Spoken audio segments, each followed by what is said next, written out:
इस क्वेश्चन को देखिएगा, ये स्पॉट दर का क्वेश्चन लग रहा है या फिर आरसी का क्वेश्चन लग रहा है। ये इतना बड़ा क्वेश्चन है कि इसको देख कैसा लग रहा है कि 5 क्वेश्चन आएंगे और फिर 5 क्वेश्चन के जवाब देने होंगे। भाई लोग मेरे, स्पॉट दर का क्वेश्चन है, सिंगल क्वेश्चन, इसमें टाइम भी वेस्ट होना है और इस पैटर्न को एनालाइज भी करना आपको सीखना पड़ेगा।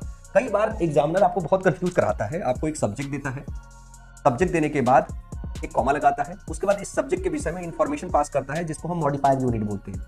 मॉडिफायर यूनिट बोलते हैं। ये मॉडिफायर यूनिट क्या कैसा कैसा हो सकता है, बस वो आपको समझना है। ये मॉडिफायर यूनिट सिंगल वर्ड हो सकता है, ये फ्रेज हो सकता है, ये अपने आप में एक सेंटेंस हो सकता है, सॉरी सेंटेंस की जगह मैं बोल दूं इसको क्लॉज हो सकता है, क्लॉज हो सकता है, या कॉम्बिनेशन ऑफ क्लॉजेज हो सकते हैं, कॉम्बिनेशन ऑफ क्लॉजेज हो सकते हैं, क्लॉजेज हो सकते हैं। इसके बाद फिर इस सब्जेक्ट का वर्ब रखा जाता है।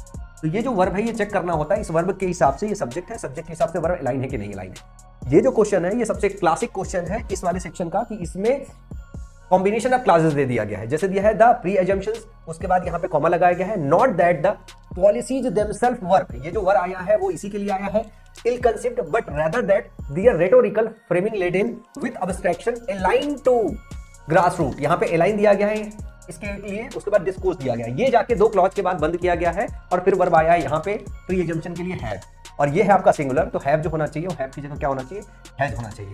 तो इस पैटर्न पे अब आपको अलग से प्रैक्टिस करनी पड़ेगी, क्योंकि हम अभी तक जो पढ़ रहे थे वो यहाँ से यहाँ तक पढ़ रहे थे, या ज्यादा यहाँ से यहाँ तक पढ़ रहे थे, या कभी कभी यहाँ से यहाँ तक पढ़ ले रहे थे, लेकिन अब क्वेश्चन जो पूछे जा रहे हैं वो यहाँ से यहाँ तक नहीं पूछे जा रहे हैं। अगर इस क्वेश्चन की समानता सीजीएल प्री के पेपर के साथ होती है तो मात्र इसे सहयोग समझा जाएगा। और इस तरीके के क्वेश्चंस को सीखने के लिए चैनल को सब्सक्राइब करके बेल आइकन बटन को प्रेस करना ना भूलिएगा।